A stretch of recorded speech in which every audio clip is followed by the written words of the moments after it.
할머니, 빨리 도망쳐요. 빨리요. 목욕탕에서 순옥의 등을 밀던 때밀이 아줌마의 목소리가 덜덜 떨리고 있었습니다. 순옥은 그저 짓궂은 장난인 줄로만 알았죠. 하지만 굳은 표정으로 탕 안을 훑는 저승사자 같은 여자들을 본 순간 깨달았습니다. 조금 전 그 귓속말이 자신의 목숨을 구할 마지막 동아줄이었다는 것을요. 오늘도 사연 지금 시작합니다. 김이 모락모락 피어오르는 백년 목욕탕의 온탕 안은 언제나처럼 할머니들의 이야기꽃으로 소란스러웠습니다. 순옥은 가장 좋아하는 창가 자리에 몸을 담근 채 가만히 눈을 감고 물의 온기를 느꼈죠. 이 목욕탕에 매주 들르는 것이 그녀의 유일한 낙이었어요. 어머, 순옥이 왔구나. 오늘따라 더 뽀해 보인다. 옆에서 몸을 담그고 있던 복순 할머니가 등을 툭 치며 반갑게 아는 체를 했습니다. 순옥은 그 손길에 슬며시 미소를 지었습니다. 복순 언니도 일찍 왔네. 오늘 날씨가 쌀쌀해서 그런지 몸이 뻐근하네. 여기 오니까 뼈마디가 다 녹는 것 같아. 말도 마. 어제는 무릎이 쑤셔서 잠을 다 설쳤지 뭐니. 근데 순옥아, 아들 강식이는 요즘 어때? 복순 할머니가 걱정스러운 얼굴로 물었습니다. 그 말에 순옥의 얼굴에 잠시 그늘이 졌습니다. 에휴 언니, 말도 마. 요즘 경기가 영 아니라나 봐. 밤낮 없이 뛰어다니는데도 일자리 구하는 게 자기 뜻대로 안 되는 것 같아. 내 속이 다 까맣게 타들어가. 순옥이 긴 한숨과 함께 하소연했어요. 요즘 세상에 먹고 사는 게 어디 쉬운 일인가.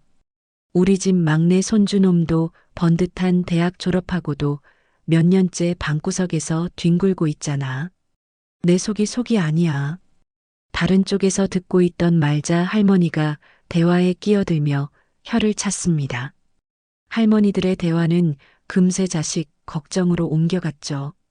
그건 그렇고 옆 동네 김순자 할머니 소식은 들었어? 글쎄, 치매가 와서 요양원에 들어갔다지 뭐야. 어머나, 정말이야? 그 양반이? 지난달 장터에서 봤을 때만 해도 얼마나 정정했는데. 순옥이 화들짝 놀라며 되물었습니다. 눈이 동그래진 채 믿을 수 없다는 표정이었습니다. 아들 내외가 짐 싸서 모시고 갔다더라. 차 탈 때 순자 할머니가 울고불고 난리를 치는데도 자식들이 냉정하게 차에 태워버리더래. 우리도 정신 바짝 차려야 해. 할머니들의 수다는 꼬리에 꼬리를 물고 이어졌고 순옥은 탕에서 몸을 일으켜 세신을 받으러 갔습니다. 익숙하게 때밀이 침대에 눕자 낯익은 얼굴이 수건을 들고 다가왔습니다. 할머니, 오늘도 오셨네요. 오늘 날씨가 많이 쌀쌀하죠? 환하게 웃으며 다가오는 여성은 40대 중반의 세신사 오민영이었습니다. 이 목욕탕에서 일한 지 3년이 넘은 그녀는 꼼꼼한 손맛과 상냥한 성격으로 할머니들 사이에서 인기가 좋았죠. 우리 민영이 오늘도 고생이 많아. 잘 부탁해. 순옥이 침대에 편안하게 엎드리며 말했습니다. 그럼요, 할머니. 제가 세상에서 제일 시원하게 밀어드릴게요. 잠시만요. 민영이 싹싹하게 대답하며 따뜻한 물에 떼수건을 척척 적셨습니다. 목욕탕 안은 할머니들의 웃음소리와 물장구 소리가 어우러져 평화롭기 그지없었습니다. 오민영의 야무진 손길에 순옥은 스르르 잠이 올 것만 같았어요. 그런데 등을 한참 밀던 민영의 손길이 갑자기 뚝 멈췄습니다. 왜 그러니? 팔 아파? 순옥이 고개만 살짝 돌려 물었습니다. 하지만 민영은 대답 대신 굳은 표정으로 목욕탕 입구 쪽을 뚫어지게 쳐다보고 있었습니다. 그녀의 얼굴은 긴장감으로 새하얗게 질려 있었거든요. 할머니, 민영이 모기만 한 목소리로 순옥을 불렀습니다. 응? 왜 그래? 무슨 일 있어? 순옥이 상체를 일으키려던 바로 그 순간이었습니다. 목욕탕 입구로 여자 2명이 성큼성큼 들어섰습니다. 목욕하러 온 사람이라고는 볼 수 없는 빳빳한 흰색 유니폼 차림이었죠. 그들은 차가운 눈으로 탕 안을 휙 훑어보았습니다. 그 눈빛에는 온기라고는 찾아볼 수 없었습니다. 민영의 얼굴이 파랗게 질렸어요. 그녀는 재빨리 순옥의 귀에 자신의 입을 바싹 가져다 댔습니다. 할머니, 지금 당장 여기서 도망치세요. 어서요. 뭐, 도망이라니, 그게 대체 무슨 소리야? 순옥이 어리둥절한 표정으로 되묻기도 전에 민영이 다급하게 할머니의 등을 떠밀었습니다. 아무것도 묻지 마시고 어서요. 저쪽 뒷문으로 빨리 뛰세요. 빨리. 민영의 목소리는 절박한 비명에 가까웠습니다. 영문도 모른 채 순옥은 수건 한 장만 겨우 몸에 두른 채 자리에서 일어났습니다. 미끄러운 바닥을 아랑곳하지 않고 뒷문을 향해 내달리기 시작했죠. 어머, 저 할머니 왜 저래? 무슨 일이야? 주변에서 목욕하던 사람들이 수군거렸습니다. 할머니, 더 빨리요. 민영이 외치며 순옥의 뒤를 따랐습니다. 순옥은 쿵쾅거리는 심장을 부여잡고 겨우 뒷문에 도착했습니다. 한편 탕 안으로 들어온 유니폼 차림의 여자들은 사우나실과 탈의실까지 샅샅이 뒤지기 시작했어요. 다른 손님들이 이상한 눈으로 쳐다봤지만 그들은 전혀 신경 쓰지 않았습니다. 분명히 여기 있다고 했는데 어딜 간 거야? 한 여자가 신경질적으로 중얼거렸습니다. 놓친 것 같아. 이미 빠져나갔나 본데? 다른 여자가 짜증스러운 말투로 말했죠. 둘은 서로 눈짓을 주고받더니 이내 아무 일 없었다는 듯 목욕탕을 나갔습니다. 뒷문 밖 좁은 골목길에서 순옥은 차가운 시멘트 벽에 기댄 채 거친 숨을 몰아쉬고 있었습니다. 젖은 몸으로 찬 바람을 맞으니 온몸이 사시나무처럼 떨려왔어요. 할머니, 괜찮으세요? 민영이 급히 따라 나와 챙겨온 옷가지를 순옥의 몸에 덮어주었습니다. 민영아, 도대체 이게 무슨 일이니? 저 여자들은 누구고 왜 내가 도망쳐야 했던 거야? 순옥이 떨리는 목소리로 물었습니다. 우선 옷부터 입으세요. 이러다 감기 걸리세요. 민영은 순옥에게 옷을 입혀주면서도 여전히 불안한 눈으로 주변을 살폈습니다. 목욕탕 안은 언제 소동이 있었냐는 듯 다시 평온을 되찾았지만 차가운 시멘트 벽에 기댄 순옥은 방금 전 목욕탕에서 벌어진 일이 도무지 현실 같지가 않았어요. 좁은 골목길에서 허둥지둥 옷을 갈아입고 난 뒤에도 순옥의 표정은 여전히 넋이 나가 있었습니다. 옆에 있던 민영이 그런 순옥의 어깨에 가만히 손을 올리며 그녀를 진정시키려 애썼습니다. 할머니, 괜찮으세요? 우선 숨부터 크게 쉬어보세요. 민영아, 도대체 이게 무슨 일이니? 내가 왜 도망을 쳐야만 했던 거야? 순옥이 금방이라도 울음이 터져 나올 듯한 목소리로 물었습니다. 민영은 혹시 누가 들을세라 주변을 한번 휘 둘러보더니 순옥의 귓가에 조용히 속삭이기 시작했습니다. 사실은요, 오늘 아침부터 저 이상한 여자들이 목욕탕 주변을 계속 어슬렁거렸어요. 딱 봐도 손님은 아닌 것 같아 기분이 이상해서 계속 지켜보고 있었거든요. 계속 지켜봤다고? 순옥의 눈이 커졌습니다. 네. 그런데 점심에 목욕탕 앞에서 할머니 아드님이랑 며느님을 봤어요. 그 말에 순옥의 얼굴이 돌처럼 굳어졌습니다. 민영은 침을 한번 꿀꺽 삼키고 말을 이었습니다. 저 여자들이랑 아주 심각하게 이야기를 나누더라고요. 제가 몰래 다가가서 들었는데 민영이 잠시 말을 멈추고 순옥의 눈치를 살폈습니다. 순옥은 마른 입술을 달싹였습니다. 뭐라고 하던? 오늘이 기회다. 오늘은 꼭 요양원에 넣어버려야지 하는 소리를 제 두 귀로 똑똑히 들었어요. 그 말을 듣는 순간 심장이 철렁했는데 진짜 저 여자들이 목욕탕으로 들어온 거예요. 민영이 주먹을 꽉 쥐며 말했습니다. 그 순간 순옥의 세상이 무너지는 것 같았습니다. 요양원? 내 아들이 나를 요양원에? 순옥은 믿을 수 없다는 듯 고개를 세차게 저었습니다. 아들의 얼굴이 눈앞에 아른거렸습니다. 세상에서 가장 효자라고 믿었던 아들이었는데 그럴 리가 없었습니다. 할머니, 일단 오늘은 저희 집으로 가요. 이런 상태로 집에 돌아가시면 위험해요. 민영이 거의 울상이 되어 순옥의 팔을 붙들었습니다. 그래, 그래야겠구나. 고맙다, 민영아. 정말 고맙다.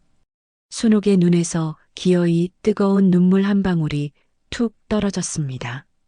민영의 작은 원룸에서 그날 밤을 보내게 된 순옥은 뜬 눈으로 밤을 지새웠습니다. 아들과 며느리에 대한 배신감으로 심장이 조각나는 것 같았거든요. 그런데 어두운 천장을 바라보며 생각에 잠겨있던 순옥은 문득 이상한 점을 깨달았습니다. 이상하다. 오늘따라 머리가 이렇게 맑은 게 얼마만이지? 안개가 낀 것처럼 늘 뿌옇고 멍하던 머릿속이 거짓말처럼 개운했습니다. 그 순간 매일 아침 며느리가 살갑게 웃으며 챙겨주던 혈압약이 떠올랐습니다. 설마 그 약 때문이었을까?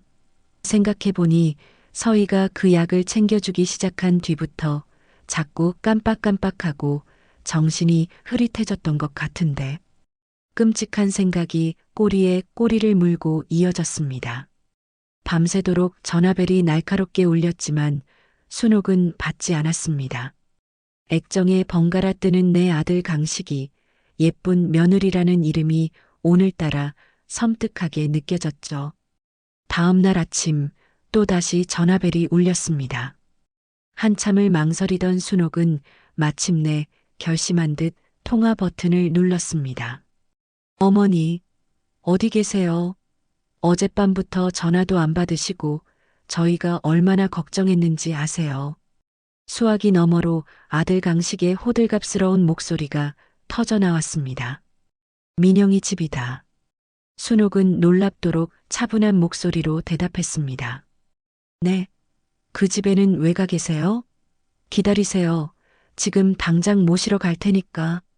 전화를 끊자 민영이 걱정되는 목소리로 다가왔습니다. 이대로 가셔도 괜찮겠어요? 응, 가서 확인해야 할 게 있어. 민영은 무슨 일이 있으면 꼭 전화를 하라고 신신당부를 했습니다. 30분쯤 지났을까 아들 강식과 며느리 서희가 차를 끌고 숨을 헐떡이며 민영의 집 앞에 나타났어요. 어머님, 세상에 얼마나 걱정했는지 아세요? 서희가 금방이라도 울음을 터뜨릴 것처럼 눈가를 붉히며 달려왔습니다. 또 이렇게 말도 없이 길을 잃으시면 어떡해요? 저희 애간장 다 녹이실 셈이에요? 강식이 과장된 몸짓으로 가슴을 치며 걱정하는 척 연기했습니다. 그 소란에 동네 사람들이 하나둘 창문 밖으로 고개를 내밀거나 집 밖으로 나와 구경하기 시작했습니다. 아이고, 저희 어머니가 치매가 좀 있으셔서요. 가끔 이러십니다. 죄송합니다. 강식이 옆집 아저씨에게 들릴 듯 말 듯한 목소리로 귓속말을 했습니다. 그 말을 들은 사람들이 안타깝다는 듯 고개를 끄덕였죠. 며느리는 계속해서 눈물을 훔치며 순옥의 손을 꼭 잡았습니다. 어머님, 이제 괜찮아요. 저희랑 집에 가요. 네. 그래, 집에 가자. 순옥이 모든 것을 체념한 사람처럼 조용히 대답했습니다. 그 모습을 지켜보던 민영의 얼굴에 걱정이 가득했습니다. 할머니, 괜찮다, 민영아. 정말 고마웠어. 순옥이 민영의 손을 힘주어 꽉 잡으며 나지막이 말했습니다. 그 손길에는 말로 다 할 수 없는 많은 의미가 담겨 있었습니다. 집으로 돌아오자마자 며느리가 물 한 컵과 함께 약을 내밀었습니다. 어머니, 약 드실 시간이에요. 혈압이 높으시니까 꼭 챙겨 드셔야 해요. 살갑게 웃는 며느리의 얼굴이 오늘따라 악마처럼 보였습니다. 응, 고맙다. 순옥은 약을 받아들었지만 입에 넣는 척하며 재빨리 손바닥 안에 숨겼습니다. 그날 밤 약을 먹지 않은 순옥의 정신은 더욱 또렷해졌습니다. 그리고 끔찍한 진실을 온몸으로 직감하게 되었죠. 아들과 며느리가 자신을 속이고 병든 사람으로 만들어 요양원에 보내려 한다는 것을요. 온몸이 부들부들 떨려왔습니다. 피를 나눈 자식에게 버림받았다는 배신감과 두려움이 한꺼번에 밀려왔습니다. 순옥은 비틀거리는 걸음으로 안방 장롱을 열고 깊숙한 곳에 넣어둔 낡은 사진첩 하나를 꺼냈습니다. 그 안에는 젊은 시절 경찰 제복을 입고 늠름하게 웃고 있는 남편의 사진이 있었습니다. 여보, 나 너무 무서워. 나 이제 어떡하면 좋아. 사진 속 남편을 어루만지며 읊조리는데 문득 남편이 살아생전 입버릇처럼 하던 말이 귓가에 울리는 듯 했습니다. 밤늦게 사건 서류를 뒤적이며 혼잣말처럼 중얼거리던 그 목소리였습니다. 우는 소리만 해서는 아무것도 못 지켜.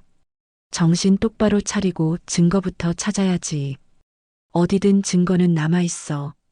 남편의 목소리가 귓가를 맴돌자 순옥에 떨리던 손이 서서히 멈췄습니다. 두려움으로 가득 찼던 눈빛이 서서히 분노로 그리고 이내 단단한 결의로 바뀌어 갔습니다. 며칠 뒤 순옥은 지난 그동안 몰래 모아두었던 약들을 주머니에 챙겨 넣고 집을 나섰습니다. 그녀가 향한 곳은 바로 백년목욕탕이었습니다. 그 눈빛에는 더 이상 겁에 질려 도망치던 무기력한 노인의 모습은 없었습니다. 목욕탕에서 민영을 찾은 순옥이 단호한 목소리로 말했습니다. 민영아, 나 좀 도와줘야겠다. 이건 그냥 넘어갈 일이 아니야. 백년목욕탕의 구석진 평상에 순옥과 민영이 조용히 마주 앉아 있었습니다. 뜨거운 목욕탕의 열기와는 달리 두 사람 사이에는 차가운 긴장감이 맴돌았죠. 순옥이 주머니에서 작은 비닐봉지를 꺼내 민영의 손에 쥐어주었습니다. 그 안에는 아들과 며느리의 거짓된 사랑이 담겨 있었습니다. 이게 며느리가 매일 아침마다 살갑게 웃으면서 내 손에 쥐어주던 혈압약. 며칠 동안 먹는 척하면서 몰래 모았어. 순옥의 목소리가 낮게 가라앉아 있었습니다. 정말 이 약에 문제가 있는 걸까요? 민영이 봉지 안에 흰 알약들을 들여다보며 조심스럽게 물었습니다. 의심은 가지만 섣불리 단정하기는 두려웠거든요. 짚히는 게 있으면 확인을 해야지. 그냥 넘어갈 수는 없어. 근데 이걸 어디 가서 확인해야 할지 모르겠어. 바로 아랫동네에서 약국하는 친한 언니가 있는데 알아봐 줄 수 있을지는 모르겠어요. 민영이 확신이 없는 듯 조심스럽게 말을 꺼냈습니다. 안 되겠다. 같이 가자. 알아는 봐야지. 순옥이 결심한 듯 자리에서 일어나 서둘러 옷을 챙겨 입고 목욕탕을 나섰습니다. 민영을 따라 도착한 약국은 작지만 아주 깔끔했습니다. 흰 가운을 입은 약사가 반갑게 민영을 맞이했죠. 어머, 민영아. 웬일이야? 언니, 혹시 이 약 혈압약 맞는지 봐줄 수 있어? 민영이 조심스럽게 순옥이 챙겨온 약 봉지를 건넸습니다. 순옥은 마른 침을 삼키며 약사의 얼굴만 뚫어지게 쳐다봤습니다. 약사는 알약을 하나 꺼내 유심히 살피더니 이내 표정이 심각하게 굳어졌습니다. 이 약 일반 혈압약이 아닌데? 모양이나 각인을 보니 특정 신경안정제 계열 같은데 의사 처방 없이는 절대 구할 수 없는 약이야. 약사의 목소리가 낮아졌습니다. 며느리가 혈압약이라고 매일 챙겨줬는데 순옥이 떨리는 목소리로 대답했습니다. 약사는 깊은 한숨을 내쉬며 고개를 저었습니다. 이건 혈압약이 아니에요. 의사 처방 없이는 절대 유통될 수 없는 신경 안정제 같아요. 그 말은 순옥의 귀에 천둥 소리처럼 박혔습니다. 신경 안정제라고요? 네. 이게 신경 안정제가 맞다면 꾸준히 복용하시면 사람이 점점 멍해지고 기억력 감퇴의 판단력까지 흐려져요. 심하면 치매 초기 증상과 아주 비슷해지고요. 약사의 설명이 이어지는 동안 순옥의 얼굴에서 핏기가 완전히 가셨습니다. 온몸이 떨려와 옆에 있던 민영의 팔을 붙들지 않고는 서 있을 수조차 없었죠. 그럼 우리 강식이가 일부러 이 약을 나한테 먹였다는 건가? 약국을 나온 순옥의 입에서 헛웃음이 터져 나왔습니다. 끓어오르는 배신감에 눈앞이 캄캄했습니다. 할머니, 이걸 대체 어느 병원에서 처방받은 걸까요? 민영이 순옥의 어깨를 붙들며 말했습니다. 그때 민영의 머릿속에 목욕탕 손님에게서 들었던 이야기가 스쳐 지나갔습니다. 할머니, 얼마 전에 목욕탕에서 어떤 아주머니가 하시는 말씀을 들었어요. 며칠 전 시장 앞 다방에서 할머님 아드님 내외가 웬 낯선 남자랑 아주 심각하게 이야기하는 걸 봤다고요. 그 말에 순옥이 번쩍 고개를 들었습니다. 그래, 지금 당장 가보자. 두 사람은 꺼져가던 희망의 불씨를 안고 서둘러 만남 다방으로 향했습니다. 낡은 간판이 세월을 말해주는 다방은 오래된 동네의 정취를 그대로 간직하고 있었습니다. 사장님, 안녕하세요.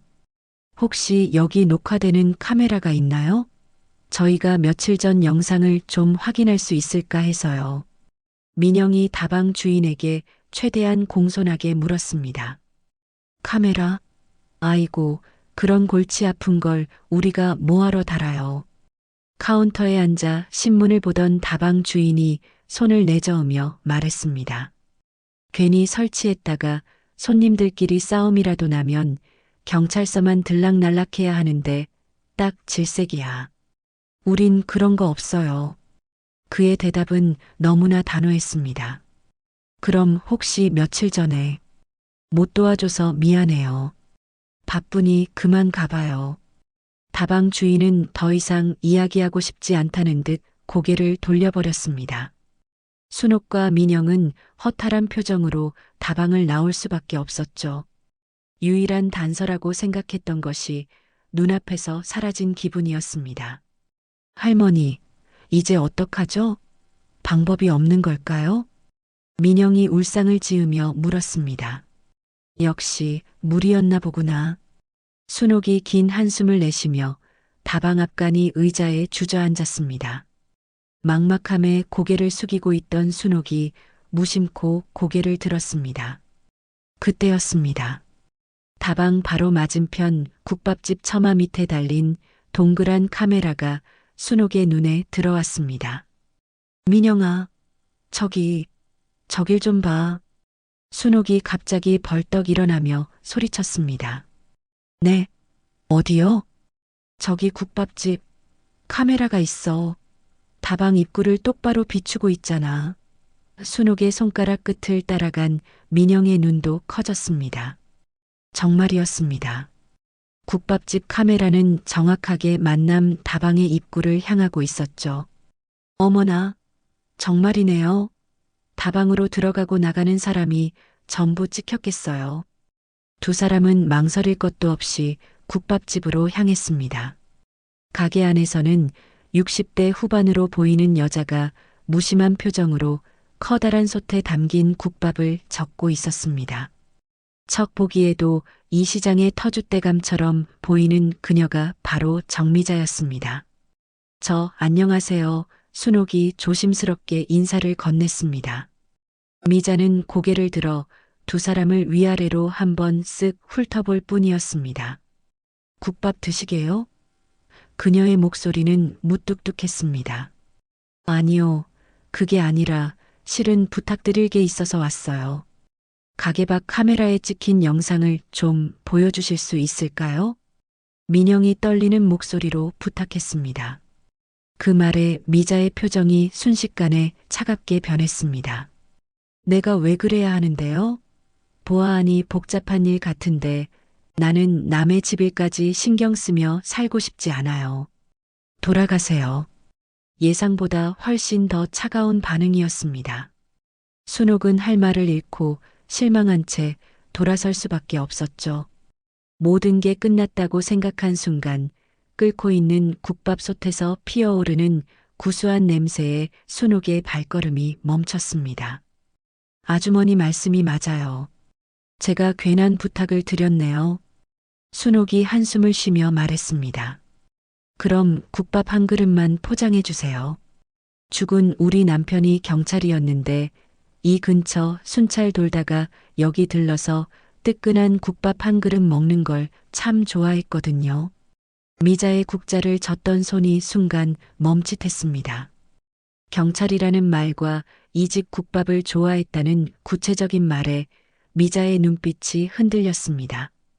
그녀가 고개를 들어 순옥의 얼굴을 찬찬히 뜯어보기 시작했습니다. 경찰 남편이라고요? 혹시 성함이 어떻게 되셨는데요? 이정훈이에요. 순옥이 조용히 대답했습니다. 그 이름을 듣자 미자는 들고 있던 국자를 손 옆에 내려놓고 두 사람을 다시 자리로 이끌었습니다. 그녀의 눈에 오래전 과거의 기억이 스쳐 지나가는 듯 했습니다. 죽은 남편의 이름을 듣는 순간 국밥집 주인 미자의 얼굴에 굳게 닫혀있던 빗장이 풀리는 듯 했습니다.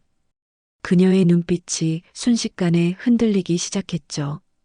그녀는 끓고 있던 국밥솥의 가스레인지 불을 천천히 줄이고는 앞치마에 손을 닦으며 순옥이 앉아있는 테이블 앞으로 다가왔습니다. 방금 남편분 성함이 이정훈이라고 하셨지요?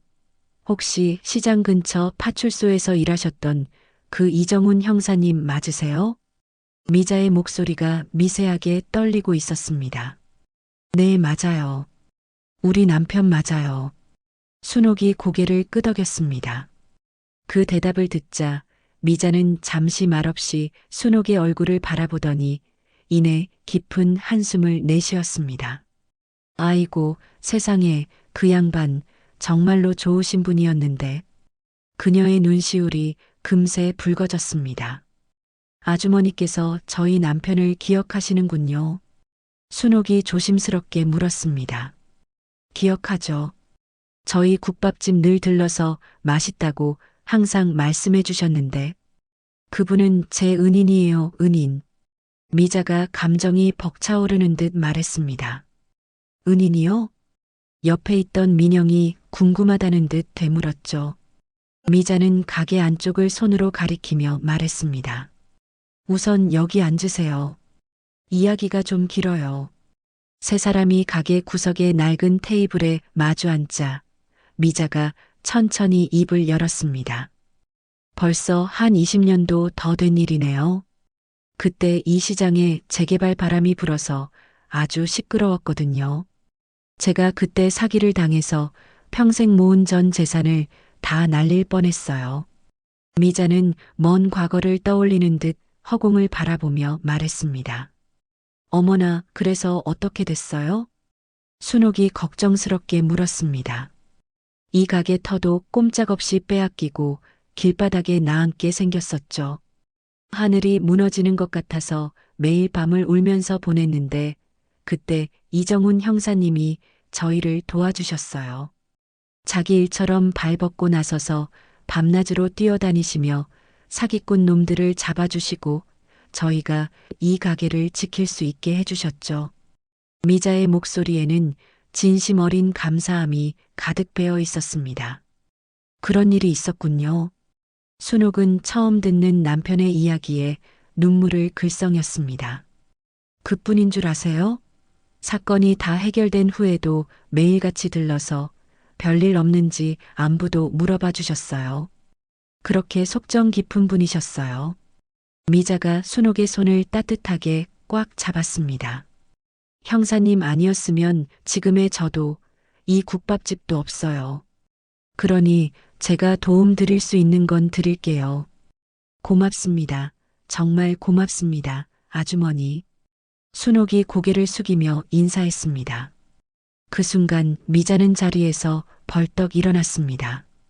자, 이제 그 영상인지 뭔지 한번 봅시다. 언제적 화면을 보면 되는 거예요? 아마 지난주 화요일쯤이었을 거예요. 민영이 날짜를 기억해내 대답했습니다. 미자는 두 사람을 가게 안쪽으로 이끌어 계산대 아래에 있는 낡은 모니터를 켰습니다. 며칠 전 녹화 영상을 빠르게 돌려보기 시작했죠. 찾았어요. 할머니, 여기요. 민영이 소리쳤습니다. 화면에는 순옥의 아들 내외와 어떤 낯선 남자가 만남 다방에서 나오는 모습이 선명하게 찍혀 있었습니다. 저 사람이 누구지?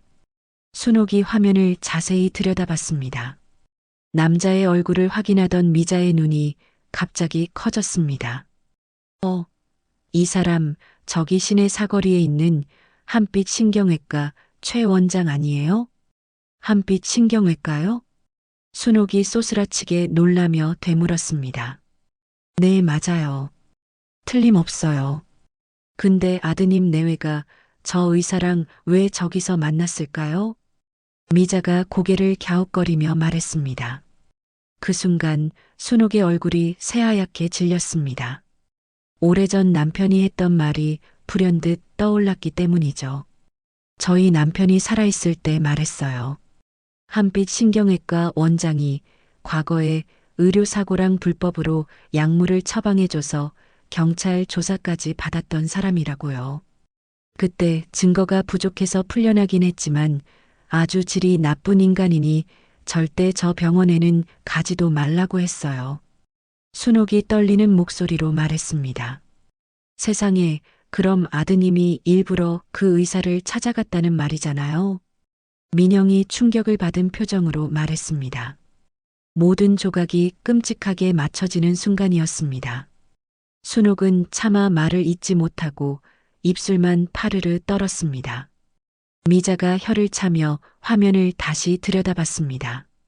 쯧쯧, 그러고 보니 저 최 원장 예전에 의료소송에 휘말려서 시끄러웠다는 소문이 시장에 파다했어요.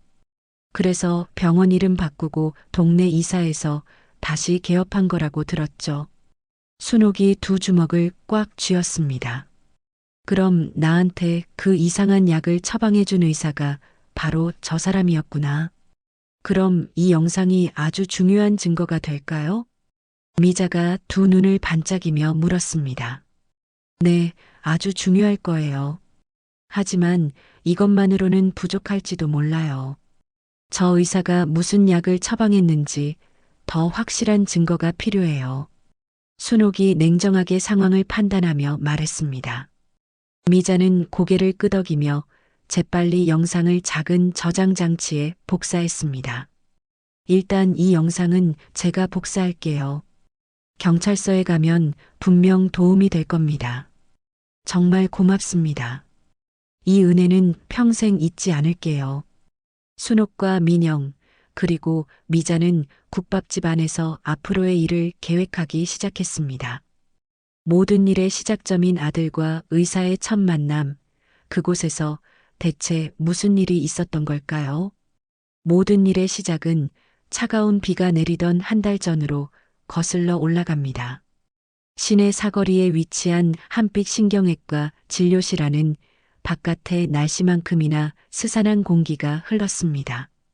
아들 강식과 며느리 서희는 초조한 표정으로 의자에 앉아 연신 마른 손바닥을 비비고 있었죠. 원장님, 저희 어머니께서 병원 오는 걸 워낙 싫어하셔서요. 연세가 많으신 분들이 다들 그렇지 않습니까? 강식이 애써 웃으며 말했습니다. 그렇다고 해도 환자 본인이 직접 와야 처방을 해드릴 수 있습니다. 흰 가운을 입은 최 원장이 서류에서 눈을 떼지 않은 채 차갑게 대답했습니다. 그의 목소리에는 어떠한 감정도 실려 있지 않았어요. 그런데 어머님 고집이 워낙 세서요. 드시던 혈압약이 떨어졌다고 하시는데 약만이라도 좀. 안 됩니다. 의료법상 본인 확인 없이는 그 어떤 약도 처방이 불가능합니다. 최 원장이 단호하게 서희의 말을 잘랐습니다. 그리고 강식과 서희의 얼굴에 절망적인 기색이 스쳤습니다. 사채업자들의 핏발선 얼굴과 귓가를 찢을 듯한 독촉 전화가 머릿속을 맴돌았습니다. 그들은 부모가 치매 등으로 판단 능력을 상실했을 때 자식들이 부모의 재산에 관여하거나 권리를 행사할 수 있는 제도에 대해 주워 듣고는 어떻게든 치매 진단서를 받아내야만 했습니다. 집을 팔아서든 대출을 받아서든 사채 빚을 갚아야 했거든요. 원장님, 사실은 강식이 무언가 결심한 듯 망설이며 입을 열었습니다. 그때 최 원장이 먼저 그의 속내를 꿰뚫어 보며 입을 열었습니다. 혹시 요양원에 제출할 서류 때문에 오신 겁니까? 그 말에 강식이 화들짝 놀라며 최 원장을 바라보았습니다. 아니, 그걸 어떻게 아셨습니까? 이런 경우가 종종 있거든요. 부모님 재산 문제 때문에 골치 아픈 자식들이 가끔 저를 찾아옵니다.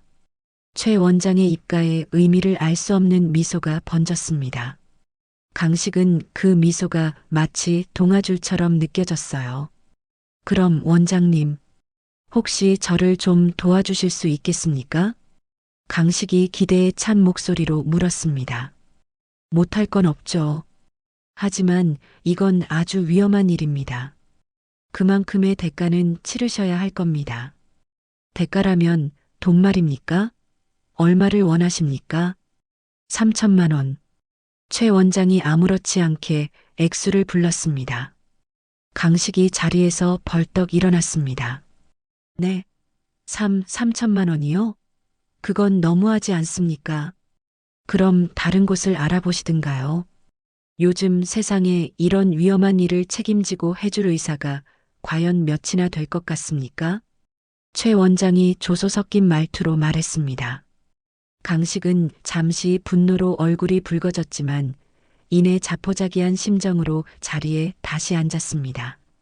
알겠습니다. 그렇게 하겠습니다. 하지만 어머니가 요양원에 들어가시면 드릴 수 있습니다. 일단 1,000만 원, 계획대로 요양원 들어가시면 2천만 원입니다. 일단 그러려면 먼저 어머님을 우리가 원하는 상태로 좀 만들어야 합니다. 최 원장이 책상 서랍을 열어 작은 약병 하나를 꺼냈습니다. 이걸 혈압약이라고 속이고 꾸준히 들이세요. 한 2주 정도만 드시면 기억력이 흐려지고 정신이 오락가락하는 치매 초기 증상이 나타날 겁니다. 정말 그러면 치매 진단서 끊어줄 수 있는 거죠? 강식이 떨리는 손으로 약병을 받아들며 물었습니다. 물론입니다. 나중에 약만 딱 끊고 회복기간 가지면 원래대로 돌아오니 걱정 마세요. 최 원장은 눈 하나 깜빡하지 않고 거짓말을 했습니다. 그 다음에는 어떻게 하면 됩니까? 그때 병원으로 모시고 오세요. 제가 아주 그럴듯한 치매 진단서를 하나 써드릴 테니. 그렇게 두 사람의 추악한 거래가 성사되었습니다. 강식이 나간 후 최 원장은 환자 차트에 적힌 순옥이라는 이름을 보며 싸늘하게 웃었습니다. 그리고 아주 오래전 과거를 떠올렸죠. 5년 전 그는 잘 나가는 신경외과 병원에서 일하던 시절이었습니다. 불법 약물 유통 혐의로 자신을 집요하게 물고 늘어지던 형사가 한 명 있었습니다. 바로 순옥의 남편 정훈이었습니다. 결국 증거 불충분으로 풀려나긴 했지만 그 형사 때문에 병원에서 쫓겨나다시피 이 작은 동네까지 밀려나야만 했습니다. 인생이 한순간에 망가져 버렸죠. 이정훈의 아내, 이렇게 또 만나네. 최 원장의 입꼬리가 비릿하게 올라갔습니다. 최 원장은 컴퓨터 키보드를 두드리며 진단서 양식을 화면에 띄웠습니다. 그의 눈에 악마 같은 광기가 서렸습니다. 한편 집에 돌아온 강식은 아내 서희와 소파에 앉았습니다. 여보, 정말 괜찮은 걸까? 이거 걸리면 우리 깜빵이야. 서희가 불안한 얼굴로 물었습니다. 그 의사가 괜찮다고 했잖아. 지금 우리한테 이거 말고 다른 방법이 있어? 강식이 짜증스럽게 소리쳤습니다. 그래, 빚 못 갚아도 감옥에 가든 사채업자 손에 죽든 그러겠지. 어차피 어머님도 언젠가는 요양원에 가셔야 할 뿐이야. 우리가 언제까지 모시고 살 수 없잖아. 사채업자 놈들이 내일 또 찾아온다고 했어. 돈 못 구하면 우리 식구 전부 길바닥에 나앉게 생긴단 말이야. 강식이 머리를 감싸주며 절규했습니다. 그 말에 서희는 긴 한숨을 내쉬며 고개를 끄덕였습니다. 알았어. 내가 어머님께 약 잘 챙겨드릴게. 이렇게 아들과 며느리, 그리고 악마 같은 의사의 끔찍한 공모가 시작되었습니다. 그날 밤 서희는 떨리는 손으로 남편이 건넨 약병을 받아들었죠. 한 달 전 그렇게 아들과 며느리의 끔찍한 공모가 시작되고 현재는 뜨거운 김이 오르는 국밥솥 옆에서 순옥, 민영 국밥집 사장님 미자, 이렇게 세 사람은 깊은 고민에 빠져 있었습니다. CCTV 영상을 손에 넣었지만 그것만으로는 부족하다는 것을 세 사람 모두 잘 알고 있었죠. 이 영상만으로는 부족해요. 병원도 아니고 찻집 앞에서 만난 건데 그냥 아는 사이라 우연히 인사했다고 둘러대면 그만이잖아요. 민영이 걱정스러운 목소리로 말했습니다. 내 말이 맞다. 그놈들 목소리가 똑똑히 담긴 빼도 박도 못할 증거가 필요해. 순옥이 고개를 끄덕이며 동의했습니다. 그렇다면 녹음기 같은 걸로 아드님하고 며느님이 나누는 대화를 녹음할 수는 없을까요? 미자가 턱을 괜 채 생각에 잠겨 있다가 아이디어를 냈습니다. 요즘 녹음기는 너무 티가 나서 금방 들킬 거예요. 어설프게 덤볐다가는 오히려 우리가 당할 수도 있고요. 민영이 한숨을 쉬며 말했습니다. 모두의 얼굴에 다시 막막함이 어렸습니다. 그때 순옥의 머릿속에 번개처럼 한 사람이 스쳐 지나갔습니다. 아, 경로당에 가면 김판수 영감이 있어. 김판수 영감님이요? 그분은 누구세요?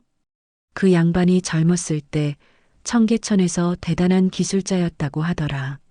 지금도 경로당 구석에서 온갖 낡은 라디오며 선풍기며 못 고치는 게 없어. 순옥의 목소리에 희망이 실리기 시작했습니다. 그럼 그분이라면 혹시 티 안 나는 작은 녹음기를 만들어 주실 수도 있겠네요. 미자가 제안했습니다. 그래, 그 영감님께 한번 부탁해보자. 세 사람은 마지막 희망을 품고 경로당으로 향했습니다. 경로당 한쪽 구석에서 돋보기 안경을 쓴 70대 후반의 판수가 정말로 낡은 라디오를 뜯어보고 있었습니다. 그의 주름진 손놀림은 세월의 흔적에도 불구하고 여전히 정교하고 능숙했죠. 판수 영감님. 순옥이 조심스럽게 그의 이름을 불렀습니다. 판수가 고개를 들어 세 사람을 바라봤습니다.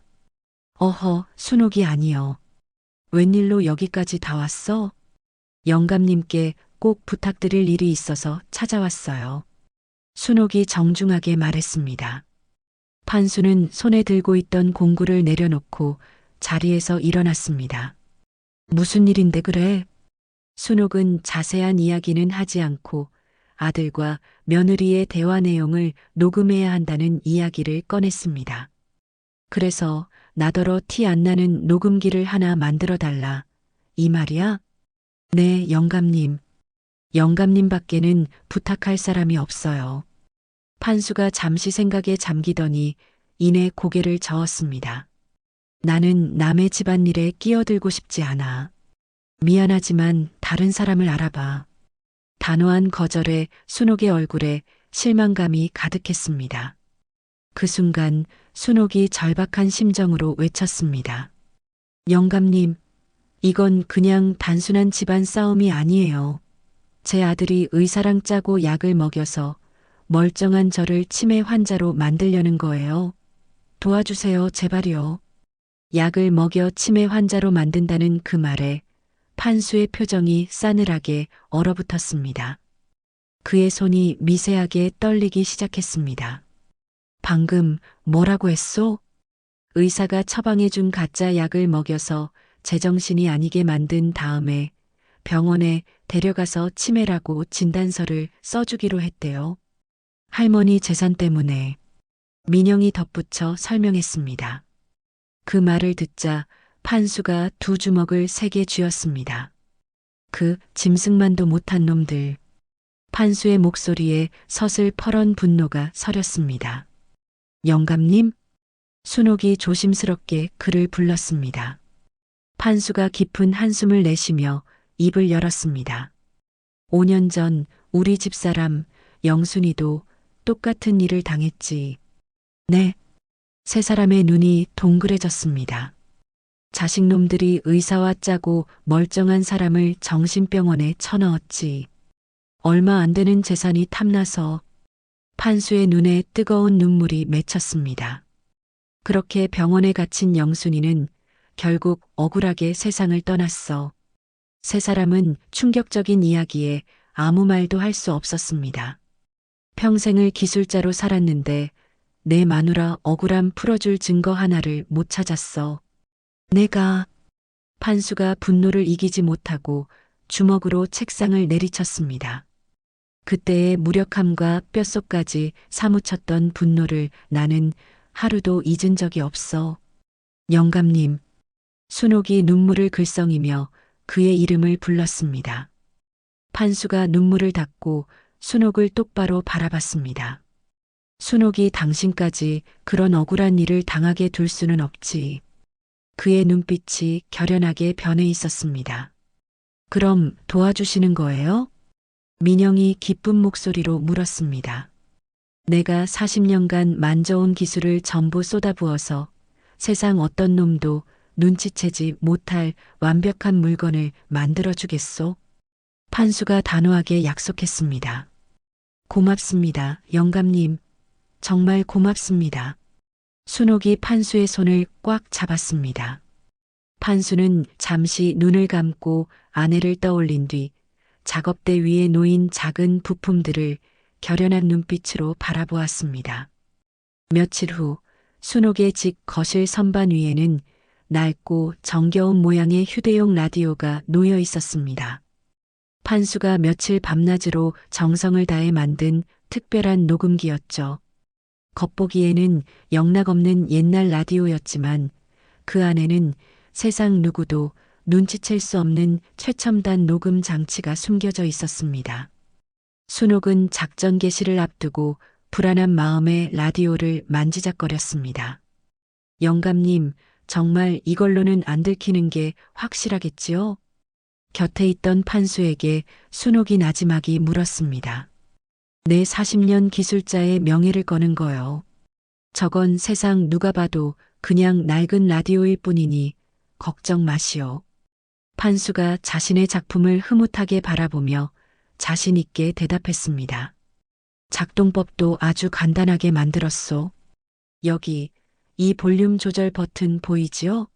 이걸 오른쪽으로 살짝만 돌리면 녹음이 시작되고 다시 제자리로 돌리면 멈추게 되어 있소.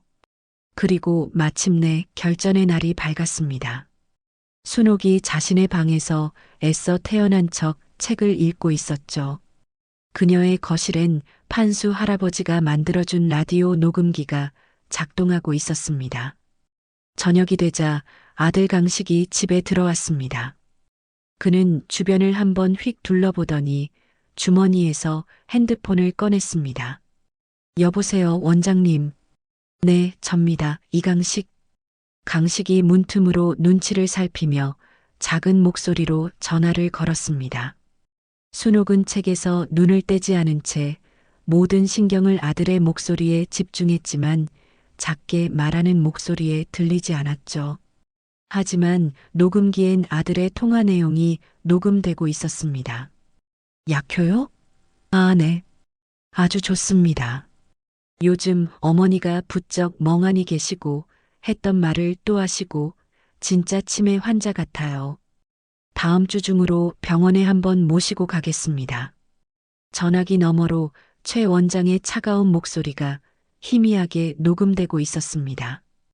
약효가 제대로 듣는 것 같으니 다음 주 중에 병원으로 한번 모시고 오세요. 이제 슬슬 마무리를 지어야죠. 알겠습니다, 원장님. 그럼 진단서는 문제없이 나오는 거죠? 강식이 재차 확인했습니다. 당연히 준비해드리죠. 아주 완벽한 치매 진단서가 나올 겁니다. 그것만 있으면 바로 요양원 절차를 밟으실 수 있어요. 감사합니다. 성공하면 약속드렸던 돈은 바로 입금해 드리겠습니다. 물론이죠.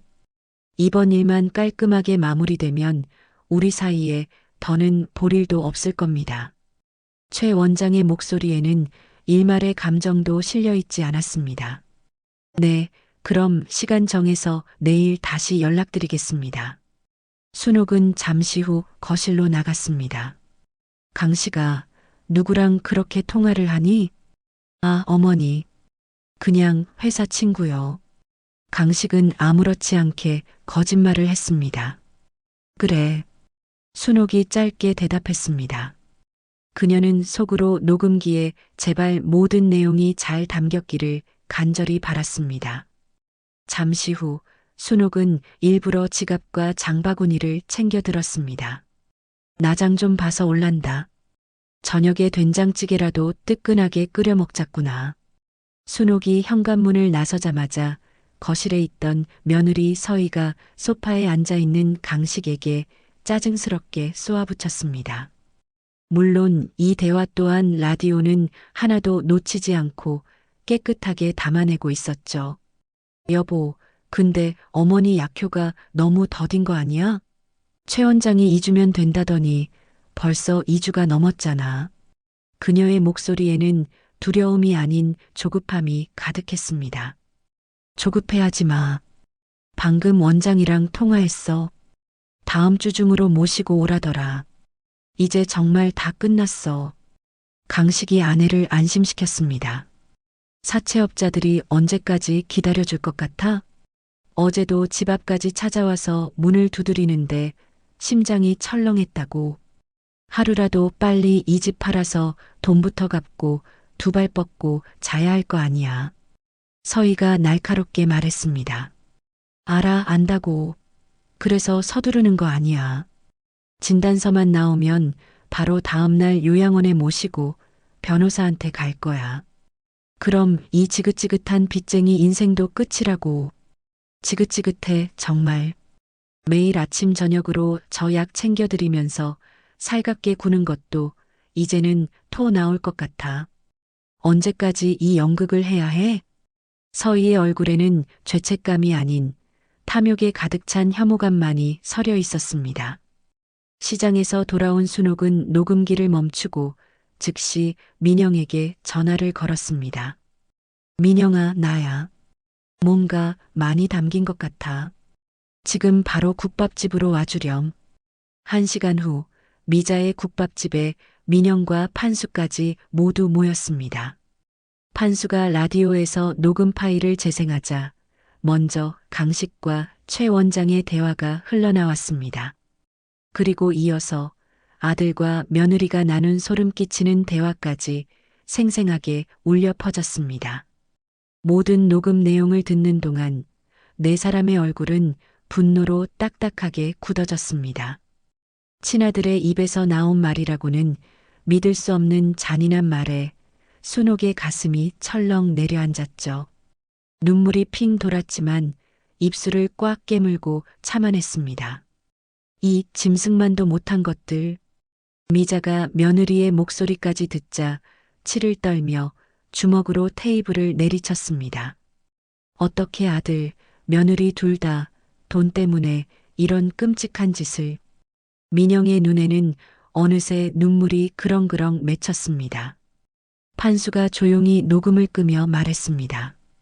이제 확실한 증거가 우리 손에 들어왔소. 바꿔치기한 약, 범죄를 모의한 통화 녹음, 그리고 범행 동기까지. 이제 저놈들은 발뺌하지 못할 거요.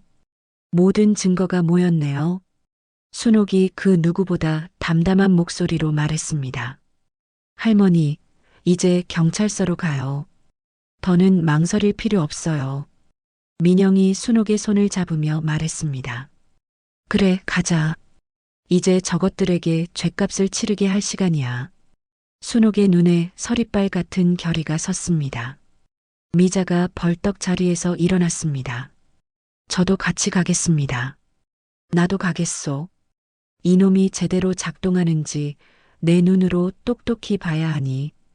판수도 라디오를 품에 안고 자리에서 일어났습니다. 네 사람은 결연한 표정으로 국밥집 문을 나섰습니다. 아들과 며느리의 잔인한 진실이 담긴 라디오를 품에 안은 네 사람의 발걸음은 조금의 망설임도 없었습니다. 이제 남은 것은 법의 이름으로 저들을 심판하는 것뿐이었죠. 익숙지 않은 경찰서 민원실 앞에 선 순옥은 두근거리는 가슴을 애써 진정시키며 증거물이 든 가방을 꽉 쥐고 숨을 깊게 들이마셨습니다. 할머니, 너무 긴장하지 마세요. 저희가 옆에 있잖아요. 민영이 순옥의 팔을 살며시 잡아주며 속삭였습니다. 허허, 40년 만에 이런 일로 경찰서 문턱을 넘어보는구만. 판수가 쓸쓸한 목소리로 중얼거렸습니다. 네 사람은 서로의 눈을 바라보며 용기를 얻고는 마침내 민원실 안으로 들어섰습니다. 젊은 형사 한 명이 귀찮다는 표정으로 그들을 바라봤습니다. 어르신들, 무슨 일로 오셨습니까? 신고하러 왔습니다. 순옥이 조금도 위축되지 않은 당당한 목소리로 말했습니다. 신고요? 어떤 신고 말씀이십니까? 형사가 대수롭지 않다는 듯 건성으로 물었습니다. 순옥은 그의 책상 앞으로 다가가 차분하고 논리적으로 상황을 설명하기 시작했습니다. 제 아들 이강식과 며느리 최서희가 한빛 신경외과 최 원장이라는 자와 공모하여 저에게 가짜 약을 먹이고 있습니다. 네, 가짜 약이요? 형사의 표정이 조금 진지해졌습니다. 그렇습니다. 혈압약이라고 저를 속이고 실제로는 강력한 신경안정제를 먹여서 저를 치매 환자로 만들려고 하고 있습니다. 제 재산을 노리고 벌이는 짓입니다. 순옥이 가방에서 며칠간 모아온 약이 든 봉지를 꺼내 책상 위에 올려놓았습니다. 미자가 옆에서 힘을 보탰습니다. 형사님, 그 최 원장이라는 사람요. 겉은 멀쩡해 보여도 과거에 의료과실 소송으로 시끄러웠다는 소문이 우리 시장에 파다해요. 그래요? 네. 아마 아드님이 그 소문을 듣고 일부러 돈으로 매수할 만한 의사를 찾아 접근했을 겁니다. 그 말에 형사의 표정이 미묘하게 변했습니다. 평범한 가족 문제 신고가 아닐 수도 있겠다는 생각이 들었죠. 혹시 어머님 주장을 뒷받침할 만한 다른 증거가 있으십니까? 그 말에 판수가 기다렸다는 듯 들고 온 라디오를 앞으로 내밀었습니다. 이 안에 그놈들이 나눈 대화가 똑똑히 녹음되어 있어.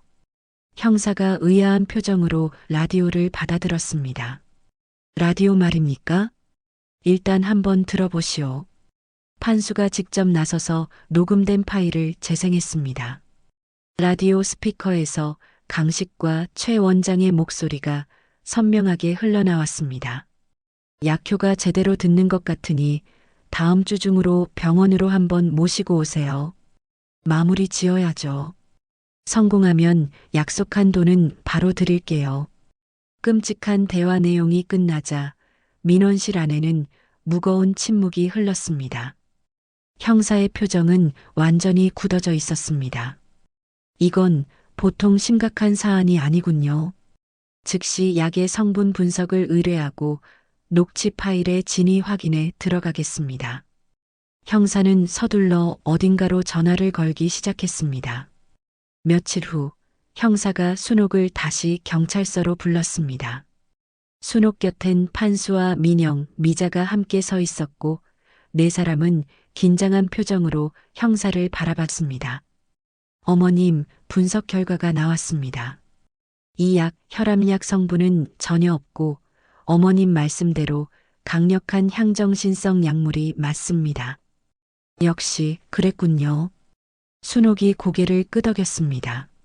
녹음 파일도 두 사람의 목소리가 확실하고요. 모든 증거가 명백합니다. 형사가 계속해서 설명했습니다. 순옥의 얼굴에 안도감이 스쳤습니다. 그럼 이제 그 사람들을 당장 체포하시는 건가요? 민영이 기대에 찬 목소리로 물었습니다. 하지만 형사는 무거운 표정으로 고개를 저었습니다. 하지만 이걸로 당장 체포하기엔 변수가 너무 많습니다. 네, 그게 무슨 말씀이세요? 증거가 다 나왔다면서요. 미자가 놀라며 물었습니다.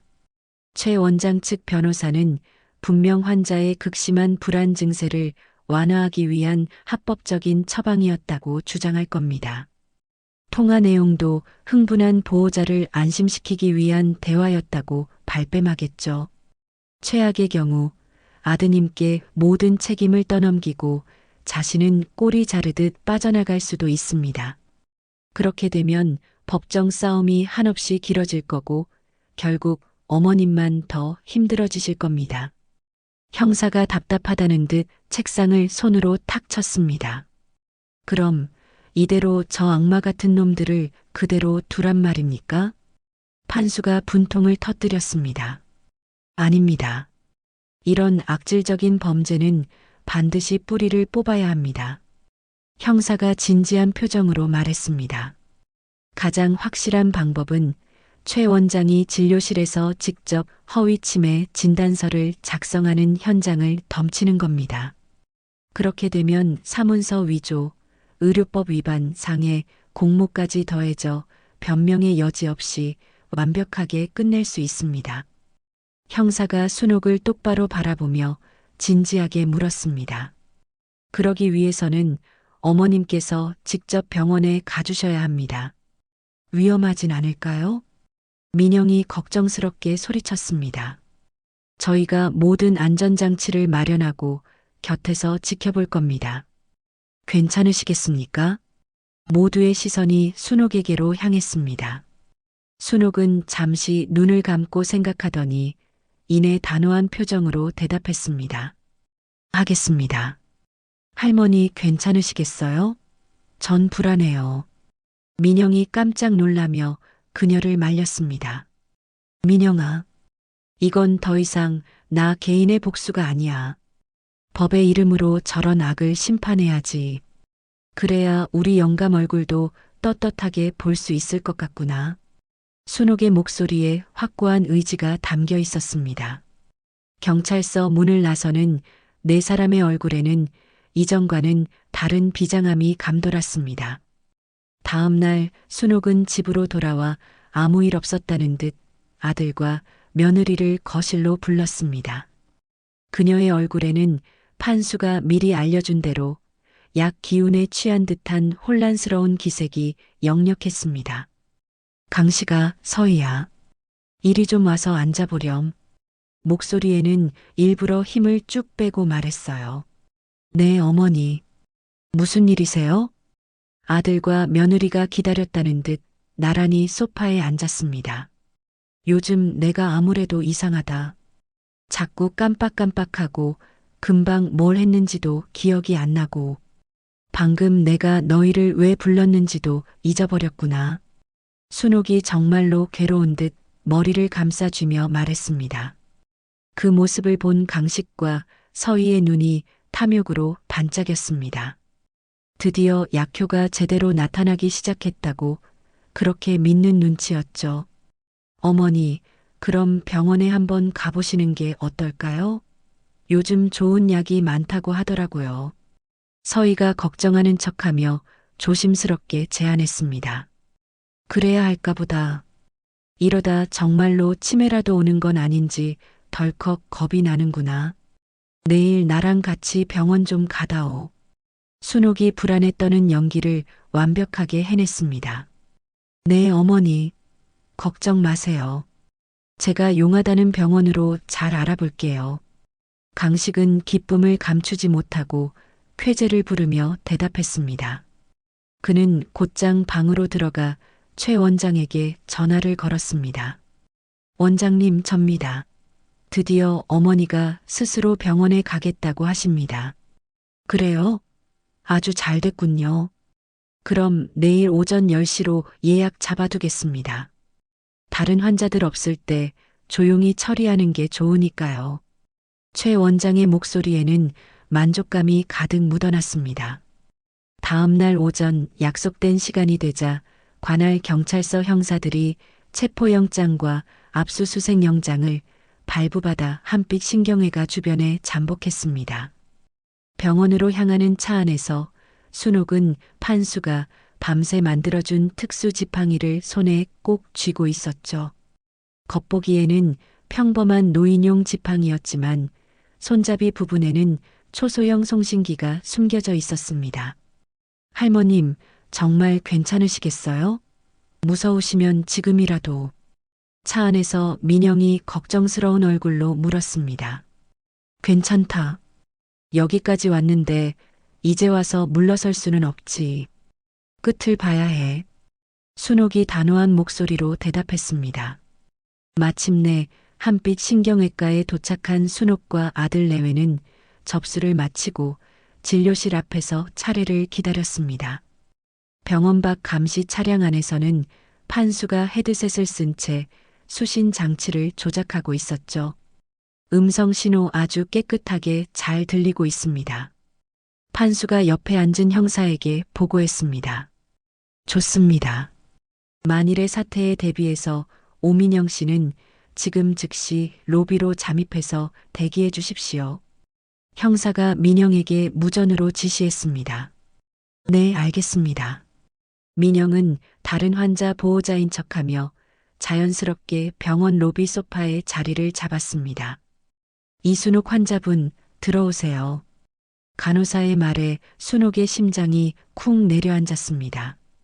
진료실에 들어서자 최 원장이 세상에서 가장 인자한 의사인 척 위선적인 미소를 지으며 순옥을 맞았습니다. 환자분, 어디가 제일 불편하신가요? 네, 원장님. 요즘 자꾸 깜빡깜빡하고 정신이 없어서요. 순옥이 힘없는 목소리로 연기했습니다. 아, 그러시군요. 정확한 검사를 해야 하니 가지고 오신 가방은 저쪽에 잠시 두시고요. 최 원장이 순옥의 지팡이와 가방을 가리켰습니다. 아드님도 검사에 방해가 될 수 있으니 잠시 밖에 나가서 기다려주세요.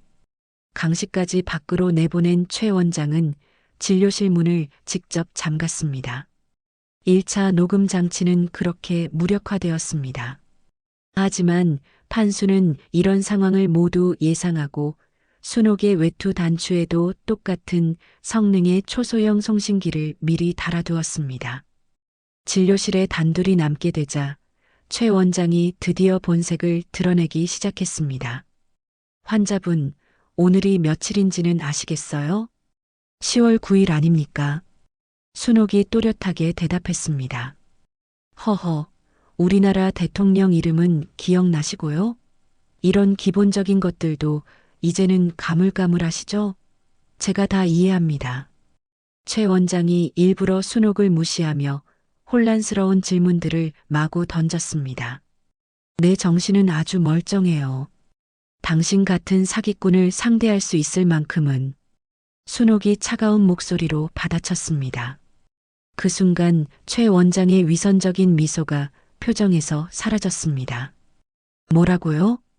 죽은 내 남편한테 당신 이야기 많이 들었죠.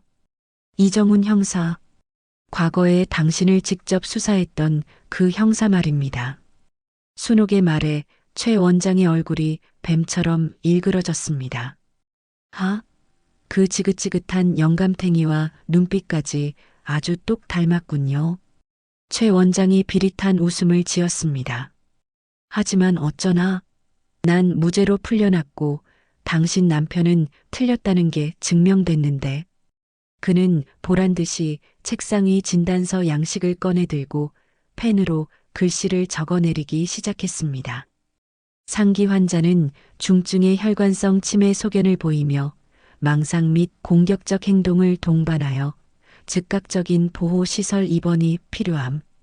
당신 지금 무슨 짓을 하는 거예요? 순옥이 범죄 현장을 목격하며 소리치자 최 원장이 책상 서랍에서 미리 준비해둔 주사기 하나를 꺼내 들었습니다. 말씀이 너무 많으시군요, 어머님. 어차피 진단서에 선망 및 공격적 행동이라고 한 줄 더 적으면 그만이지만 당신은 의사도 아니야. 이 악마 같은 놈. 정확한 검사를 위해서 환자분을 좀 진정시켜 드려야겠습니다. 최 원장이 약물이 가득 찬 주사기를 들고 순옥에게 천천히 다가왔습니다. 그 순간 경찰차 안에서 모든 대화를 듣고 있던 판수의 눈이 분노로 이글거렸습니다. 스피커에서는 최 원장의 범행 자백과 협박이 생생하게 흘러나오고 있었죠. 지금이다. 전원 진입해. 형사가 무전기에 대고 다급하게 진입 명령을 내렸습니다. 지금이다. 전원 진입해. 형사의 다급한 외침이 무전기를 타고 울려 퍼졌습니다. 하지만 경찰들이 병원 복도를 향해 달려가던 바로 그 순간 예상치 못한 문제가 발생했습니다. 하필이면 VIP 진료실로 향하는 복도에 간호사 여러 명이 오가며 업무를 보고 있었습니다.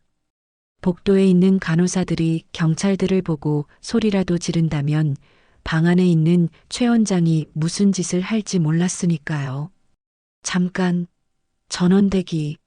상황을 파악한 형사가 급히 달려가던 강력팀 형사들을 멈춰 세웠습니다. 이 상태로 복도를 지나 진입하면 간호사들 비명소리 때문에 최 원장이 인질에게 무슨 짓을 할지 모릅니다. 놈에게 생각할 시간을 단 1초도 주면 안 돼요. 그럼 어떻게 하시겠습니까?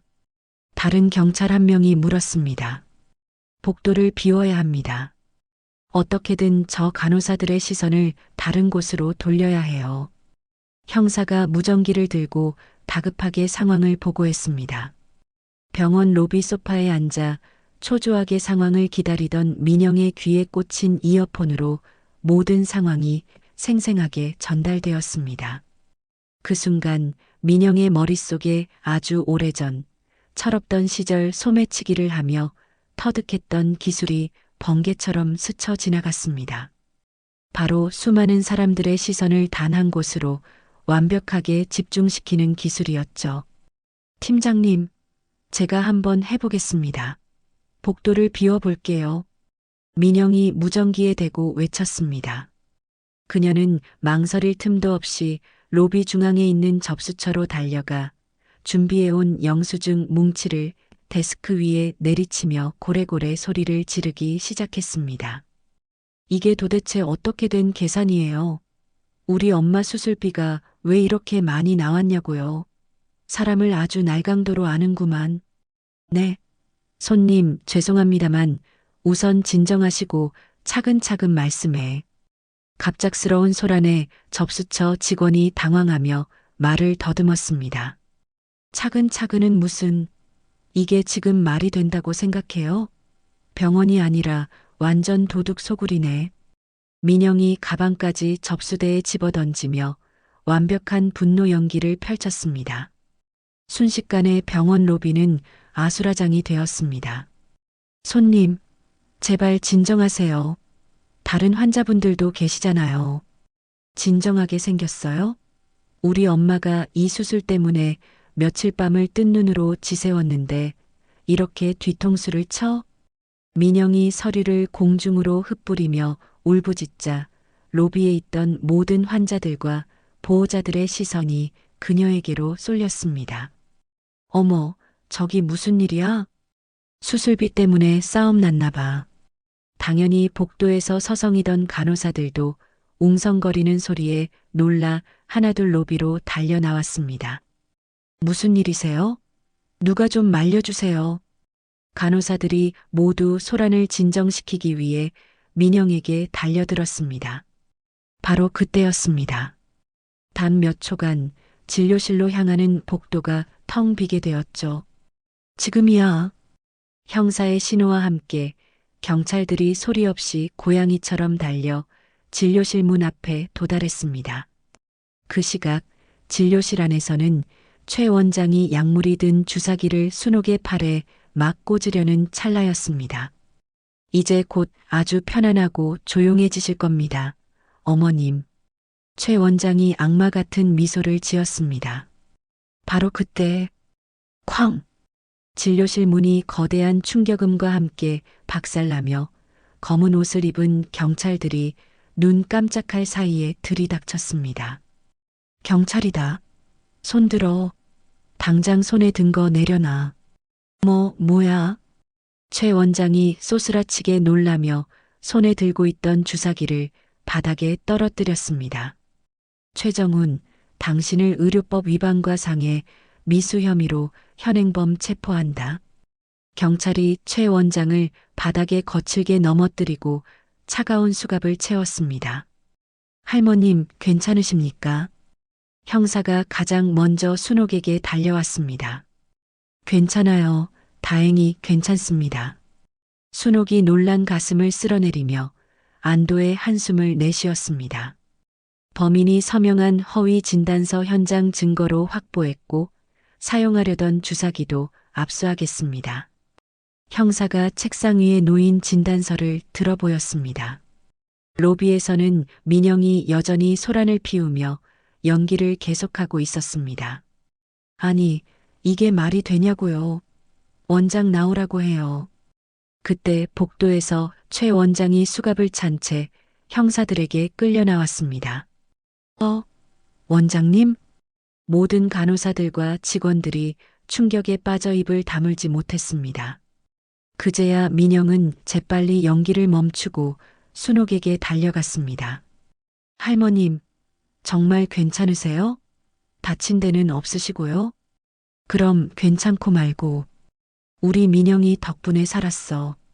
정말 고맙다. 순옥이 민영의 손을 뜨겁게 꽉 잡았습니다. 진료실 앞에서 어쩔 줄 몰라 하던 아들 강식도 공범 혐의로 함께 체포되었습니다. 어머니, 저는 정말 몰랐어요. 저 의사가 시키는 대로 한 것뿐이에요. 저 좀 살려주세요.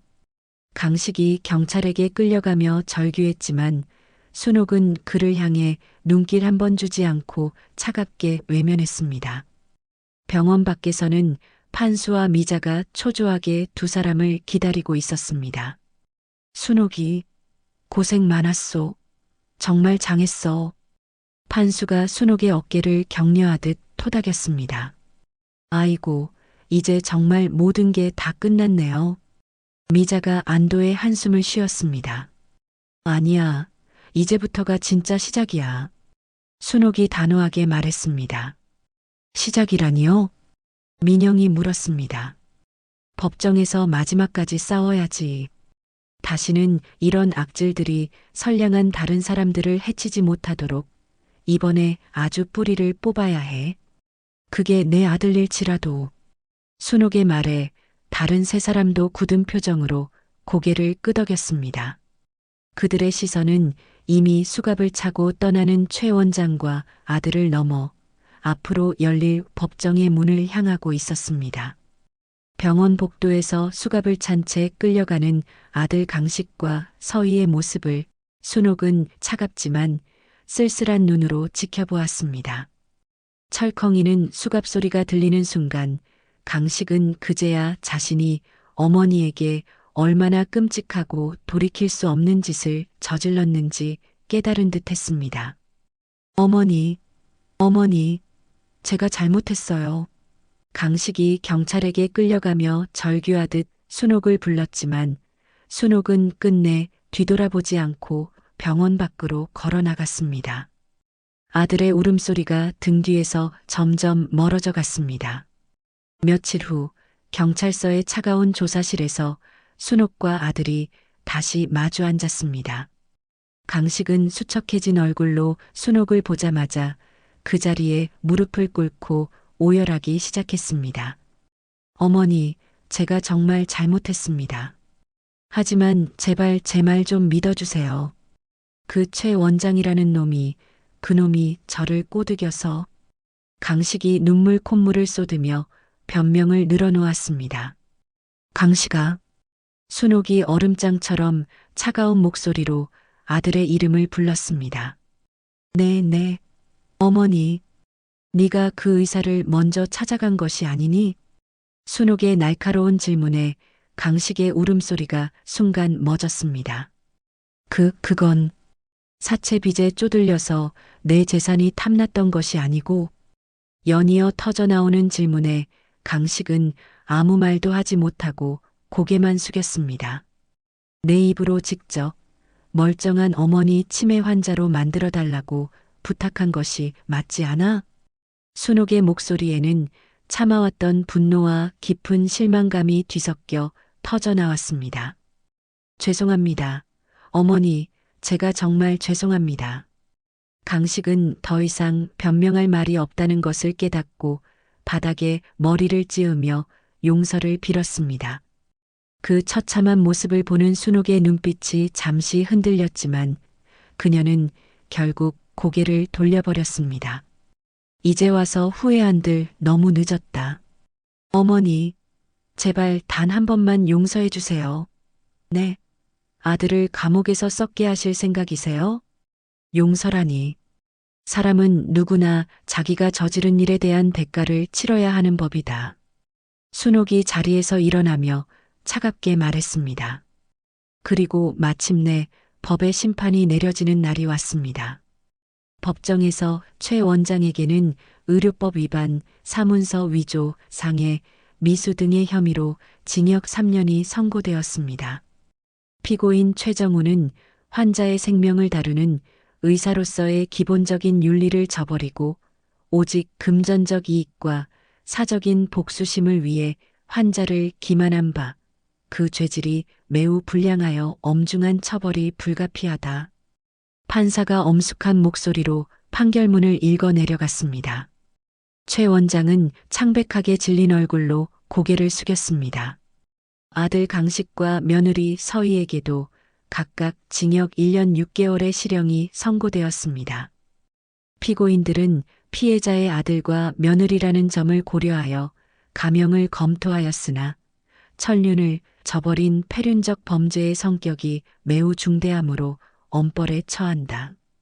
땅, 땅, 땅. 판사의 의사봉 소리가 울려 퍼지는 순간 순옥은 조용히 손으로 눈물을 훔쳤습니다. 법정을 나서며 교도관에게 끌려가던 강식이 마지막으로 어머니를 애타게 불렀습니다. 어머니. 순옥이 잠시 걸음을 멈췄습니다. 저 정말로 후회하고 있어요. 진심이에요, 어머니. 후회는 죄를 짓기 전에 했어야 하는 거야. 순옥은 끝내 아들을 돌아보지 않고 말했습니다. 감옥에서 네가 저지른 죄를 뼈저리게 반성하거라.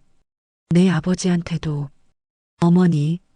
그리고 다시는 내 앞에 나타나지 마라. 순옥의 목소리는 그 어떤 때보다 단호했습니다. 법정 밖 복도에서는 백년 수사대 친구들이 그녀를 기다리고 있었습니다. 순옥아, 정말 고생 많았다. 미자가 다가와 순옥의 팔을 따뜻하게 잡아주었습니다. 이제야말로 정말 모든 게 다 끝났네. 판수가 안도의 한숨을 쉬었습니다. 할머니, 괜찮으세요?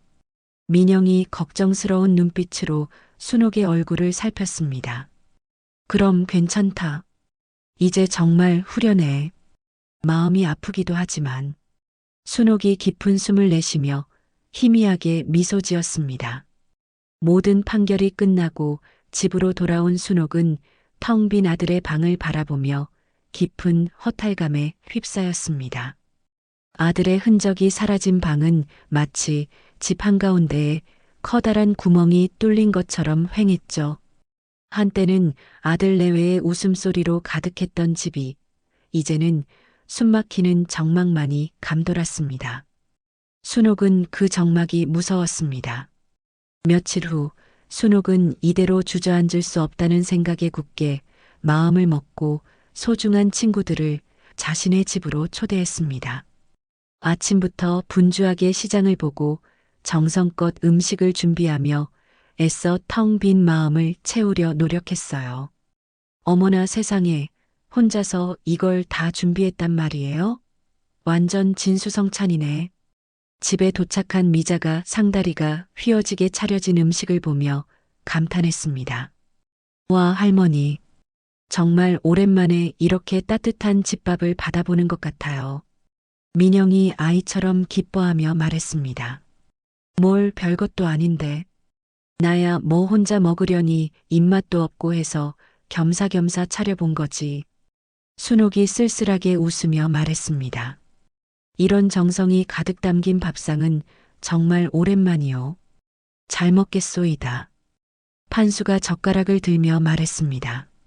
네 사람은 식탁에 둘러앉아 맛있는 음식을 먹으며 그동안 못다한 이야기꽃을 피웠습니다. 한동안 집안을 짓누르던 무거운 분위기가 점차 따뜻한 온기로 채워지는 듯 했습니다. 그런데 말이야. 한참 즐겁게 식사를 하던 순옥이 갑자기 무거운 표정으로 입을 열었습니다. 왜요, 할머님? 무슨 일 있으세요? 민영이 걱정스럽게 물었습니다. 아들 녀석이 쓰던 방이 저렇게 텅 비어 있으니 집이 너무 휑하고 적적해서 꼭 유령의 집 같아. 밤마다 저 방에서 찬바람이 불어오는 것 같아. 순옥이 깊은 한숨을 내쉬며 말했습니다. 세 사람은 안타까운 표정으로 순옥을 바라봤죠. 혼자 있으면 자꾸 나쁜 생각만 들고 내가 뭘 잘못했나 자책하게 되고 그런 생각하지 마요. 순옥 씨 잘못은 하나도 없어. 미자가 순옥을 위로했습니다. 그때 민영이 무언가 결심한 듯 조심스럽게 입을 열었습니다. 저 할머님, 제가 혹시 괜찮을까요? 뭐가? 순옥이 고개를 들었습니다. 저는 어차피 월세방에서 혼자 지내고 있잖아요. 그러니까 혹시 괜찮으시다면 제가 할머니 곁에서 함께 살면 할머니께서 덜 외롭지 않으실까 해서요. 민영이 떨리는 목소리로 하지만 진심을 가득 담아 말했습니다. 민영아. 순옥의 눈이 커졌습니다. 물론 할머니께서 불편하시면. 아니야. 순옥이 다급하게 민영의 손을 꽉 잡았습니다. 네가 정말 괜찮겠니? 네, 할머니. 저는 정말 좋아요. 진짜 딸처럼, 아니 딸이 되어서 할머니 모시고 싶어요. 민영의 눈에 진심이 가득했습니다. 고맙다, 정말 고맙다, 우리 민영이. 순옥의 눈에서 기어이 뜨거운 눈물이 흘러내렸습니다. 허허, 그럼 이제 진짜 한 가족이 되는 거구만. 판수가 사람 좋은 웃음을 지으며 말했습니다. 맞아요. 우리는 이제부터 진짜 가족이에요. 미자가 기뻐하며 맞장구를 쳤습니다. 그날 이후 민영은 자신의 짐을 꾸려 순옥의 집, 아들이 쓰던 방으로 들어왔습니다. 텅 비어있던 방에 아기자기한 가구와 옷가지가 채워지자 집안에는 다시 생기가 돌기 시작했습니다. 민영은 매일 아침 순옥을 깨우며 하루를 시작했죠. 할머니, 일어나세요. 아침 식사하셔야죠. 응, 고마워 민영아. 순옥은 따뜻한 미소로 아침을 맞이했습니다. 미자는 예전보다 더 자주 순옥의 집에 들러 갓 끓인 국밥과 맛있는 반찬거리를 싸들고 찾아왔습니다. 순옥 씨, 새로 끓인 국밥 맛 좀 봐줘요. 아이고, 미자 씨. 매번 이렇게 신세져도 돼요? 뭔 소리예요? 가족끼리 그런 소리 하는 거 아니지. 판수도 이런저런 핑계를 대며 자주 들렀습니다. 순옥이 거실에 라디오가 또 말썽이라며? 내가 금방 고쳐주지. 판수 영감님, 매번 고마워요. 뭘 이런 걸 가지고 고마워해. 당연한 일이지. 저녁이 되면 네 사람은 거실에 모여 함께 텔레비전을 보며 도란도란 이야기를 나누었습니다. 오늘 날씨가 참 좋았네 그려. 할머니, 내일은 저랑 같이 시장에 장 보러 가요. 그래, 그러자꾸나. 우리 민영이랑 시장 구경도 하고 맛있는 것도 사 먹고 오자. 순옥의 집은 더 이상 텅 빈 공간이 아니었습니다. 매일 저녁 따뜻한 온기와 웃음소리가 가득한 진짜 가족의 집이 되었습니다. 민영아, 잠자리에 들기 전 순옥이 민영의 손을 잡으며 말했습니다. 네, 할머니. 네가 내 곁에 와줘서 정말 다행이야. 네가 없었으면 어쩔 뻔했니? 저도요, 할머니가 계셔서 꼭 진짜 엄마가 생긴 것 같아요. 그래, 우리는 이제 진짜 가족이야. 순옥이 그런 민영을 따뜻하게 꽉 안아주었습니다. 서로의 아픔을 보듬고 서로의 빈 곳을 채워주는 것이야말로 진정한 가족의 의미였습니다. 피가 섞이지 않았어도 진심으로 서로를 아끼고 위하는 마음이 그 어떤 혈연보다 더 소중했습니다. 네 사람은 그렇게 각자의 상처를 치유하며 새로운 희망을 함께 만들어가고 있었습니다. 그로부터 1년 후 백년 목욕탕은 여전히 동네 할머니들의 사랑방으로서 따뜻한 온기로 가득했습니다. 모든 시련을 이겨낸 순옥의 얼굴에는 과거의 그늘 대신 평온한 미소가 자리 잡고 있었죠. 목욕탕 안에서 순옥은 다른 할머니들과 어우러져 서로 등을 밀어주며 정겨운 시간을 보내고 있었습니다. 순옥아, 요즘 얼굴이 아주 활짝 폈어. 좋은 일 있어? 함께 목욕을 한 동네 친구가 순옥의 얼굴을 보며 말했습니다. 좋은 사람들이랑 매일 같이 웃고 떠드니 절로 좋아지지. 이게 다 내 복이야. 순옥은 자신의 곁을 지키는 민영과 미자, 판수를 생각하며 따뜻하게 말했습니다. 목욕을 마치고 나오는 길, 순옥은 민영과 저녁 창거리를 구경했죠. 할머니, 오늘 저녁에는 제가 맛있는 해물파전 해드릴까요? 민영이 싱싱한 쪽파를 들어 보이며 말했습니다. 오, 좋지. 그럼 판수 영감님이랑 미자 씨도 부를까? 좋아요. 한편 경로당 작업실의 판수 할아버지는 고장난 장난감 자동차를 고치는데 열중하고 있었습니다. 영감님, 이건 또 뭐예요? 경로당의 젊은 사회복지사가 신기한 듯 물었습니다. 아랫집 사는 꼬마 녀석이 가장 아끼는 거라는데 바퀴가 부러졌다고 온종일 울상이라서 말이야. 늙은이 소일거리로는 이만한 게 없지. 판수는 자신의 기술이 누군가에게 작은 기쁨이 될 수 있다는 사실에 큰 보람을 느끼고 있었습니다. 그날 저녁 약속대로 네 사람은 어김없이 순옥의 집에 모두 모였습니다. 고소한 파전 냄새가 집 안가득했고 식탁 위에는 미자가 가게에서 챙겨온 뜨끈한 국밥과 깍두기가 푸짐하게 차려졌습니다. 다들 오늘도 고생 많으셨어요. 자, 많이 드세요. 민영이 막걸리를 따르며 말했습니다. 민영이 음식 솜씨가 날이 갈수록 일취월장이야. 아주 노릇노릇하니 잘 부쳤네. 미자가 파전을 한 입 가득 베어 물고 칭찬했습니다. 이렇게 다 같이 둘러앉아 저녁 먹는 게 얼마만인지 모르겠소. 꼭 명절 같구먼. 판수의 말에 모두가 고개를 끄덕이며 웃었습니다. 그래도 이렇게 모여서 밥 먹을 수 있는 가족이 있다는 게 얼마나 좋아. 이게 사람 사는 거지. 순옥이 만족스러운 표정으로 말했습니다. 그때 거실 전화벨이 요란하게 울렸습니다. 발신지를 확인한 순옥의 표정이 잠시 굳었습니다. 교도소에서 걸려온 전화였습니다. 여보세요. 순옥이 잠시 망설이다가 수화기를 들었습니다. 어머니, 저예요. 강식이에요. 1년 만에 듣는 아들의 목소리였습니다. 무슨 일이냐? 어머니, 저 정말로 매일 후회하고 있어요.